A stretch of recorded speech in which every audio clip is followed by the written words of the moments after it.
सुप्रभात, मी दीपक पोलसुले. सकाळचे 7 वाजता आहेत. बातम्या सुपरफास्टमध्ये आपल्या सगळ्यांचं स्वागत. यानंतर देशाचं राज्यभरात नेमकं काय घडतंय जाणून घेऊयात सुपरफास्ट.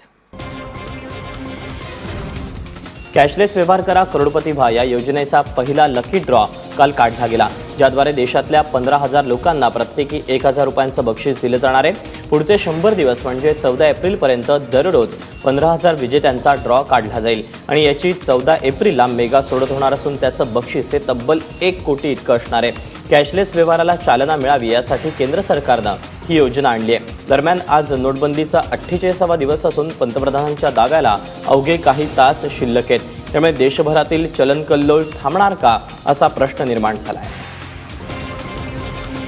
मुझे विश्वास है कि आज की इस लकी ड्रॉ की पहल से भी व्यवस्था और बढ़ेगी, सुधरेगी और आने वाले कल में इस देश की अर्थव्यवस्था केवल बढ़ेगी नहीं, साफ सुथरी भी होगी. We'll have a better economy and a cleaner nation.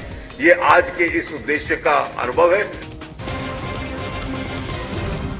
तुम्हाला कॅशलेस म्हणजे रोकडविना एखादा व्यवहार करायचा असेल तर तो आता तुमच्याकडील आधार कार्डनं शक्य होणार आहे. कारण तुमच्या आधार कार्डचा वापर आता डेबिट कार्डप्रमाणे होणार आहे. अरुण जेटलींनी या ॲप्लिकेशनचं उद्घाटन केलं.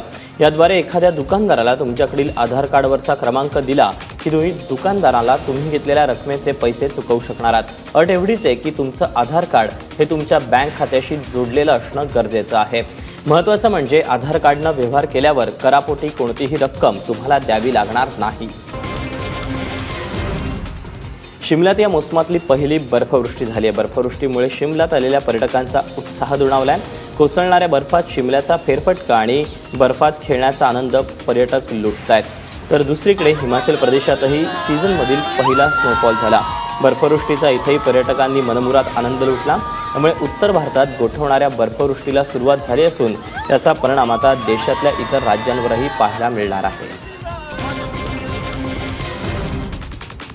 बॉलिवूडचा बादशाह अशी ओळख असलेला अभिनेता शाहरुख खानला आता डॉक्टर शाहरुख खान अशी नवी ओळख मिळणार आहे.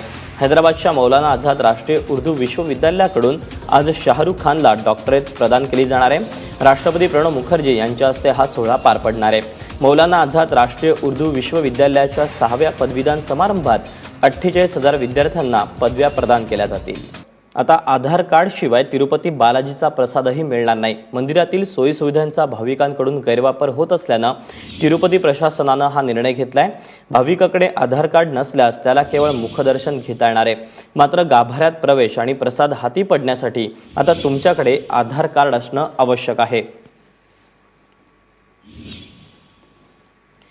त्यामुळे आता आधार कार्डाशिवाय तिरुपती बालाजीचा प्रसाद सुद्धा मिळणार नाहीये. मंदिरातील सोयीसुविधांचा भाविकांकडून गैरवापर होत असल्यानं तिरुपती प्रशासनानं हा निर्णय घेतला.